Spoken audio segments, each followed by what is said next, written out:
Hello everyone, I am back again with another exciting, thrilling comic book haul! Sorta. So I was doing a massive house cleaning. Getting every nook and cranny of the place. Spiffing it up. Spring cleaning's coming. And I found a little baby stack of 9 comic books that I've not shown you guys. I don't think I've shown you any of these books. These are books that I had accumulated one at a time. So I was like, I'm not going to do a haul of like, look, here's a book I got today, unless it's something really shiny. So I just kind of put these to the side. And I'm like, when I get enough for a haul, I'll show these. And it's enough for a little haul, but I forgot about them. Completely forgot about them. You ever put collectors out there? You ever put your comics in a box? Just as like, let's get them out of the way real quick. You got company coming over or something like, oh God, I got to make it look presentable. Comics in a box. Forgotten. Found them. So here we go. Ever continuing the Marvel Team Up run. One day we'll put this whole set together in tip-top shape. Marvel Team Up 145. Spider-Man and Iron Man and a lame villain of Whiplash with his giant green ponytail. Stupid villain, but Marvel Team Up. Always fun. Here was the one that I really enjoyed. This Marvel Team Up 148. I love this cover by Al Milgrom. Spider-Man and Thor. Spider-Man in a panic, hanging on to Thor's hammer for dear life as it propels him around the room, around the world. Who knows? But this is actually a fun comic. I'd pick this up if I saw it on the cheap. If I were you, fun book. Then we got a couple more Bronze Age goodies. Continuing as I try to collect all the Marvel team-ups, I'm starting to get a good run of Iron Man books below issue 100. I don't have issues number 1. I would like to. It's not really in the wheelhouse right now, price-wise. But here's a really nice copy of issue 70, featuring Sunfire of X-Men fame. Very cool cover, as always. If it says 20 cents, 25 cents, 25, 20 cents, 30 cents. Marvel Bronze Age comics. Oh, just makes me smile every time. So good. Yeah, just good book. And then looking very similar, we have Iron Man 188, featuring the evil Blood Brothers. Boy, those covers are very similar as far as color scheme goes. But yeah, it's still only 25 cents. Still only 25. Just a cool cover. Again, these books are not key comics. They're just fun. Collectors out there, you don't always have to get the keys. Just get a fun book, cover you like, artist you like, a writer you like, colors you like. Pick it up. Yes. So yeah, I'm getting closer to the first 100 issues of Iron Man. I got a long way to go, but I'm getting closer. Then I found these two. Marvel and DC, they're not good buddies right now. They don't chat. They used to have their characters cross over quite a bit, pretty regularly. In the 90s, the 80s, the 70s, they've done crossover issues, miniseries in fact. And they have not done, I didn't look before I recorded this, they have not done a team-up book. It's probably been over 20 years now. Probably the books I'm holding are some of the last ones they did in the late 90s, mid to late 90s. And these characters now, all these movies, the most popular movies in the world, these comic book movies, you'd think it'd be a natural, obviously one day to see these characters cross over on the screen would be really cool, but like, make the comics happen. Nope. That's fine. But I have these two. This one's from 1995, SpiderMan and Batman. Mark Bagley on art, long-time Spider-Man artist. At the time of this, he was traditionally just a Marvel Comics artist. This is the first time you got to see him draw Batman or any of the DC characters. Joker's in this, Carnage. It's a lot of fun. J.D. DeMatteis, I think I'm pronouncing his last name right. He is a very good writer. He wrote this book and the follow-up book I'm going to show you. Really fun. I don't know why these books aren't more sought after. I think I pulled these out of a 50 cent bin. And I think I'm pretty sure I already have both of these copies I'm going to show you, but I'm not going to let them. I'm not going to pass them up 50 cents. Nothing else. I'll give them away to somebody who wants to read a cool book at some point in time. But yes, if you see this, it's not a key, but it's a fun book. Grab it. And then 2 years later, there's a follow-up to that, Batman and Spider-Man. I really feel like I've shown this book before, but maybe I haven't. Maybe in an old video. But I love this comic. It's 2 years later.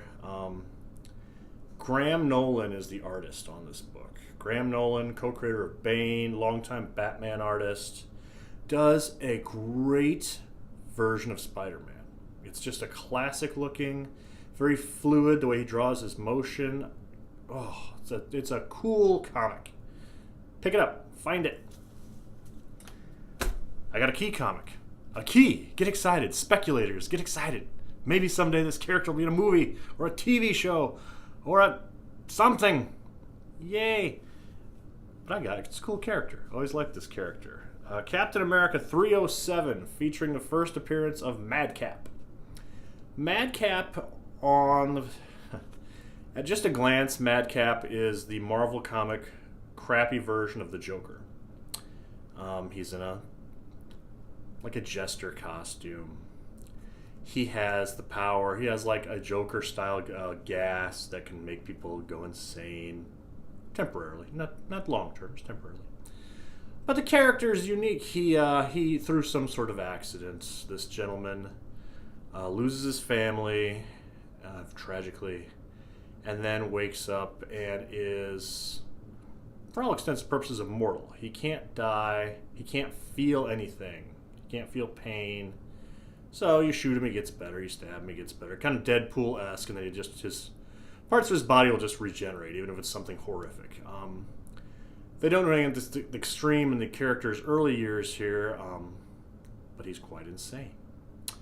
And it's a character that pops up in Ghost Rider a couple years later, and as long-term viewers of this channel know, I love Ghost Rider. And he is a character that pops up there as one of the villains. Always wanted to get his first appearance. This was $5 at the comic shop once, and I said, oh yeah, that's mine. Even though it's a little dirty. The word bubble here, I need to clean this up, take some erase, well, try to clean it up. I was cleaning up comics, people, very careful erasing. So I got a little smudge right there, but $5, first appearance of Madcap, yeah. Then, I got a really nice key, not in the best of shape. And then I got another great book that is not a key, but I'm going to show the key first because I like the other book better. Incredible Hulk 102, 1968. This is the first time. This book used to be Tales to Astonish. Yes, Tales to Astonish. And with this, and it was a book that teamed up the Incredible Hulk and Ant-Man. Had an ongoing feature. Hulk had half the book, Ant-Man had the other half. Well, starting with this issue, we kicked poor Ant-Man out. This is all Hulk going forward. This is the start of his run, which the series would go on to today, basically. Very cool book. It's nice key. It's sought after. It's beat up copy. You can see there's a crease and some color breaking right there on the poor Hulk's face. And at the top there, some little rough. But still, this was a nice key book. It was a really cheap price in my local comic shop. I really thought I had shown this to you. I had to go back and look at a couple of videos to make sure you hadn't seen it. But yeah, it's a great book. But then, the book I was most proud of, and I'm glad I get to show it off to you now, is... Alright, I'll put it up here first. Daredevil number 11. From 1965. Silver Age Marvel. I love this cover.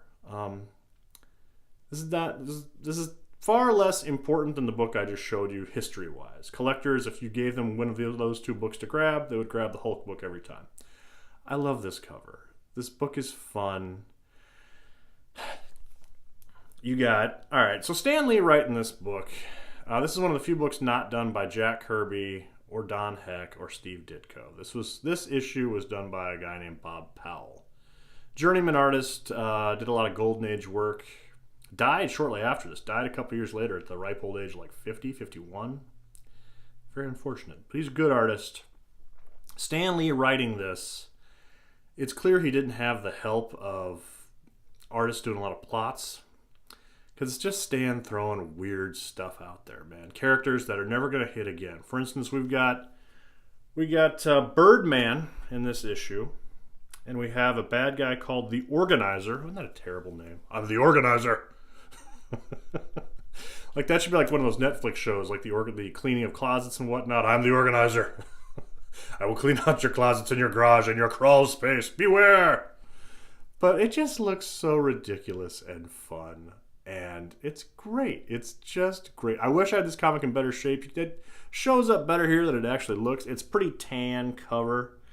I'd like a nice white copy. And then I think this colors and the lettering would really pop. But it's a fun book, people. If Silver Age stuff is getting more and more expensive, and collectors out there, instead of focusing on the keys, pick up these ones that are just nice, cheaper, affordable copies, because they're going to skyrocket in the next 20 years. 10 to 20 years, this stuff's going to start going, because the keys are going to be just out of reach for the everyday collector. Pick this stuff up now. It's so fun. And that's what I got. That's what I have this time, people. Hopefully I'll get a fresh, brand new haul for you here soon. I don't know. We'll see. We'll see what comes my way. But thank you for watching. Please subscribe. Hit the like button. Tell others. Bring others to me. Have them subscribe. Let them see the glory that is my channel. Or if they just want to hear some guy talk about comics and stuff. Thanks a lot. Take care.